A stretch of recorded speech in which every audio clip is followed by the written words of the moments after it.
अवधूत चिंतन श्री गुरुदेव दत्त श्री स्वामी महाराज की जय. सर्वांना श्री स्वामी समर्थ. तर आज आपण बघणार आहोत की आपल्यावरती स्वामींची कृपा आहे हे आपल्याला कधी समजेल किंवा आपल्या स्वतःमध्ये असे कुठले बदल होतात की तेव्हा आपल्याला वाटू लागतं की खरंच आपल्यावर स्वामींची कृपा झाली.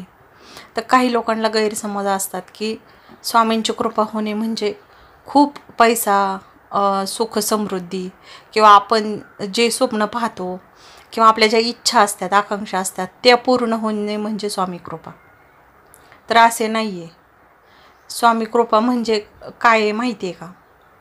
आपण गेलेला जो आपला काळ आहे, आपलं जुनं आयुष्य आहे किंवा आपण आज जगतो ह्याच्या पाठीमागचं जे आपलं आयुष्य आपण जगलो त्याच्यात जो आपल्याला त्रास झाला आहे, ज्या वेदना झाल्यात किंवा किती आपल्यावर कोणी अन्याय केला आहे, कोण आपल्याशी बोललं आहे, अपमान केला आहे, त्या गोष्टींचा विसर पडणे आणि आहे ह्या जगामध्ये आत्ता आपण वर्तमानामध्ये जगतो आहे ह्याच्यामध्ये आपण कसं आनंदी राहू शकतो, कसं समाधानी राहू शकतो, कसं आपल्या इच्छा पूर्ण होण्यासाठी आपण स्वतः कसे प्रामाणिक प्रयत्न करू शकतो, हे म्हणजे स्वामी कृपा आहे.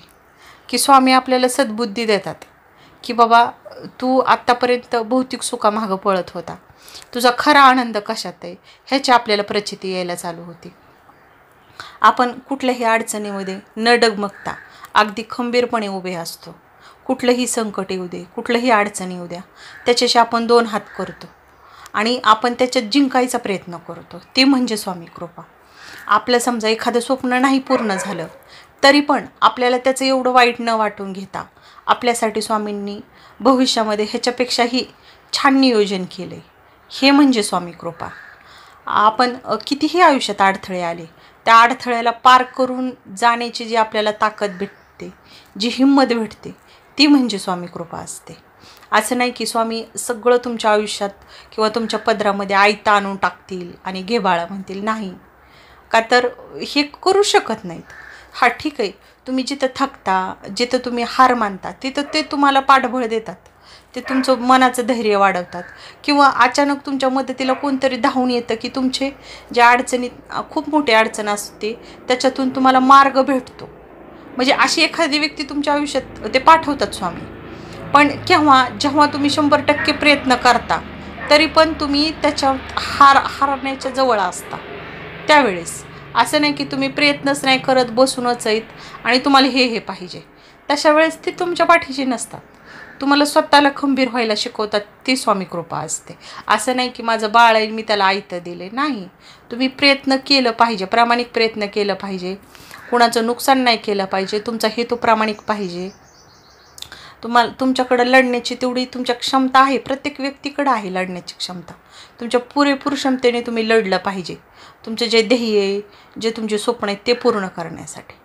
तर तेव्हा खरं जे तुम्हाला पाठबळ भेटतं ते असते स्वामी कृपा. आयुष्यात अडचणी असणारच आहेत, हे धरून आयुष्य जगायचं की माझ्या आयुष्यामध्ये अडचणी आहेत, प्रत्येक व्यक्तीच्या जीवनामध्ये अडचणी आहेत, त्या बरोबर घेऊन चालायचं. अडचणी, प्रॉब्लेम ते आपल्या जगण्याचा एक भाग आहे. असं तुमच्या आयुष्यात जर अडचणी, प्रॉब्लेम आणि संकटन नसते, दुःख नसेल तर जगण्याला मजा पण नाही येत. का माहिती आहे का? दुःखानंतर जो आनंद भेटतो किंवा एखाद्या संघर्षानंतर तुम्हाला तुमचं एखादं खूप मोठं स्वप्न पूर्ण होतं, तो आनंद खूप वेगळा असतो. त्याच्यासाठी ह्या सगळ्या गोष्टी पार करूनच आयुष्य जगावं लागतं. स्ट्रगल हे प्रत्येक व्यक्तीच्या आयुष्यात आहे आणि जेव्हा ते तुम्ही पार करून तुमचं जे स्वप्न पूर्ण करताना ती असते खरी स्वामी कृपा, तो असतो खरा आनंद. तर स्वामी कृपा म्हणजे सगळं तुम्हाला आयतं ताट भेटेल किंवा तुम्ही आयतंच सगळं तुमची स्वप्न पूर्ण होतील, नाही. पण स्वामी तुम्हाला तुम्ही त्यांच्या नामस्मरणात असला, त्यांच्या सेवेत असला, तुम्हाला मार्ग सापडतात किंवा मार्ग दाखवतात. कुणाच्या ना कुणाच्या रूपाने तुम्हाला मदत भेटते किंवा तुम्ही जरी समजा एखाद्या गोष्टीत अपयशी झाला तरी तुम्हाला ती पचवण्याची ताकद तुमच्यामध्ये येते. तुम्ही त्याला कॅज्युअली घेता, हा ठीक आहे, जाऊ दे, आहे अडचण ना आज, उद्या ठीक आहे काहीतरी मला भेटणार आहे म्हणून हे आज अडचणी किंवा ह्याच्यापेक्षाही छान स्वामींचं नियोजन आहे, त्यामुळं माझी ही इच्छा पूर्ण झालेली नाही आहे. हे तुमच्या मनातले भाव, हे असे मनात भाव निर्माण होणं म्हणजे स्वामी कृपा. असं नाही की तुमची एखादी इच्छा पूर्ण नाही झाली की लगेचच स्वामींना विसरून जा, नाही का, कुठलंच मग नाही करायचं, कुठं त्यांनी माझं काय केलं, हे असं बोलणं म्हणजे नाही. तुम्ही खरंच स्वामींचे भक्त असाल ना, तर तुम्हाला ज्या परिस्थितीत स्वामी ठेवतात, ज्या अडचणीत तुम्हाला टाकतात, त्या अडचणीत पण त्यांचं नामस्मरण करत राहणं, त्यांची आठवण करत राहणं आणि आपलं कर्तव्याचं पालन करणं, आपल्याला जे कर्तव्य दिले ते पूर्ण करायचा प्रयत्न करणं, म्हणजे स्वामी कृपा असते. आणि का अडचणी येतात माहिती का स्वामी भक्तांच्या आयुष्यामध्ये? तुमचे जे पूर्वीचं प्रारब्ध असतं, तुम्ही जे काही वाईट कर्म असतात किंवा आत्ताच्या जन्माचे नसले तरी पाठीमागच्या जन्मातले काही तुमच्या वाईट गोष्टी असतात, ते तुम्ही पाठीवर घेऊनच ह्या जन्मात चालत असता. मग स्वामी काय करतात? तुम्हाला सुखाचे दिवस दाखवण्यासाठी आता दुःखाचे दिवस पटपट घेऊन येतात आयुष्यामध्ये, की जेणेकरून तुमचा दुःखाचा काळ पटकन समजावा आणि तुम्हाला सुख भेटावं किंवा तुम्हाला आनंद भेटावा. मग ह्याच्यासाठी पण तुमच्या जीवनात अडचणी येतात. मग त्या अडचणीला आपण स्वामी बरोबर आहेत असं समजून लढायचं. तुम्ही एक दिवस नक्कीच जिंकता.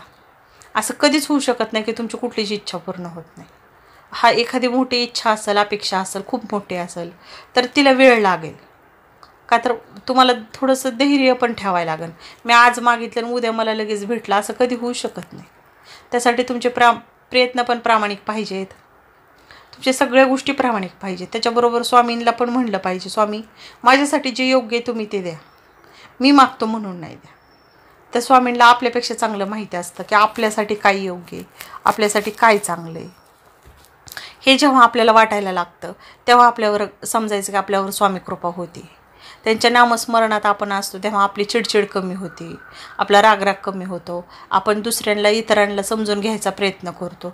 समजा कोणी आपल्यावर चिडलं ओरडलं तरी आपण थोडंसं शांत राहायचा प्रयत्न करतो. म्हणजे जास्त असं कुणाच्या नाही का नादी लागत नाही, जाऊ दे वाटतं सोडून द्यायचं, किंवा त्या पुढच्या व्यक्तीला समजून घ्यायचा प्रयत्न करतो. सगळ्यांशी प्रेमाने राहायचा प्रयत्न करतो आपण. कुणालाही आपल्याकडून कुठलीही व्यक्ती दुखावली नाही जावा असा प्रयत्न आपण करतो. परत कुणाचं आपल्यामुळं नुकसान नाही व्हावं हा पण प्रयत्न करतो. हे आपल्यात जेव्हा बदल होतात ना तेव्हा समजायचं की खरंच आपल्या स्वामींची कृपा आहे. का तर त्यांनी एवढे आपल्यातले दुर्गुण आपल्यातले काढून आपल्यात सद्गुण ते भरायचा प्रयत्न करतात. ते असते खरी स्वामी कृपा.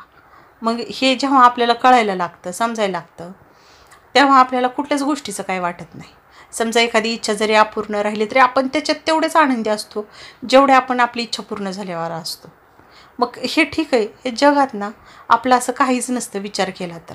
आपण जेवढं पुण्य करतो, जेवढं नामस्मरण करतो, जेवढं इतरांची मदत करतो तेवढंच आपलं असतं. बाकीचं तुम्ही हे भौतिक सुख असतं ना, हे कर ते कर, हे पाहिजे ते पाहिजे ते पाहिजे, हे आपल्याबरोबर काहीच येणारं नसतं. मेलं ना हे सगळं हिथं आपण ठेवून जाणार आहोत, काहीच कोण घेऊन जात नाही. आपल्याला हे प्रत्येकाला माहिती असतं पण हे समजत नाही. आणि हे समजतं तेव्हा आपल्या आयुष्यातली वेळ निघून गेलेली असते. त्यामुळं ना कुठलीही परिस्थिती असू द्या, कसंही वातावरण असू द्या, काहीही असू द्या, तुम्ही स्वामींचं नामस्मरण करत राहायचं. बाकीचं तुम्हाला काही देवदेव जमू नाही, जमू अथवा न जमू, पण नामस्मरण तू कुठंही आणि जळीस्थळी काष्टीपाशाने तुम्ही कुठंही स्वामींचं नामस्मरण करू शकता. तुमची कुठली पण आवडती देवता असू द्या, त्या देवतेचं नामस्मरण करा. तुम्हाला ना ते एक लढायचं बळ देतं. तुमच्यात एक जिद्द निर्माण होती की नाही मला हे भेटेल, मला भेटेल, आणि ते भेटतं. कदाचित ते नाही भेटून त्याच्यापेक्षा खूप चांगलं काहीतरी तुमच्यासाठी भेटतं, पण हे भेटतंच हा विश्वास पाहिजे तुमचा. ते स्वामी मला घेतील सांभाळून, मी कशाला चिंता करू माझी, मी आता त्यांच्या चरणावर अर्पण केलं आहे ना, मला जे काय असतील ते माझं चांगलं वाईट त्यांना माहिती आहे, त्यांना जे करायचं आहे ते करतील, मी त्याच्यामध्ये खुश आहे. ही भावना तुमच्या आयुष्यात किंवा तुमच्या मनात निर्माण होते ना तेव्हा समजायचं की खरंच तुम्ही स्वामींचे झालात आणि स्वामी तुमचे झालेत. मग कशाला आपण टेन्शन करायचे? स्वामी आहेत ना, आपण आपलं एकदाचं आयुष्य त्यांचं अर्पण केले ना, काय करायचं ते तुम्ही करा. काय मागायचं नाही, मला हे पाहिजे ते पाहिजे. त्यांना माहिती आहे तुम्हाला काय द्यायचं, कधी द्यायचं, योग्य वेळेस ते तुम्हाला देतील. जर देत नसतील तर कदाचित ते तुमच्यासाठी योग्य नसेल. असं तुम्ही कधी विचार करता का? सारखं मागत राहता, नाही मागायचं. स्वामींचं नामस्मरण करत राहायचं. हे अशी भावना तुमच्या आयुष्यात निर्माण होते ना, ठीक आहे स्वामींनी मला जे दिले ते खूप चांगले आणि जे देतील ते पण चांगले, आणि जे नाही दिलं ते कदाचित माझ्यासाठी चांगलं नसेल. हे अशी जेव्हा भावना तुमच्या आयुष्यात निर्माण होतील तेव्हा समजायचं की स्वामींची खरंच तुमच्यावर कृपा झाली. तुम्ही आहे त्या परिस्थितीत आनंदी, समाधानी आणि इतरांना सुख द्यायचा प्रयत्न करता. तेव्हा समजायचं की खरंच तुमच्यावर स्वामी कृपा झाली आहे. तुम्हाला जर माझे असे व्हिडिओ आवडत असतील तर चॅनलला नक्की सबस्क्राईब करा. सर्वांना श्री स्वामी समर्थ.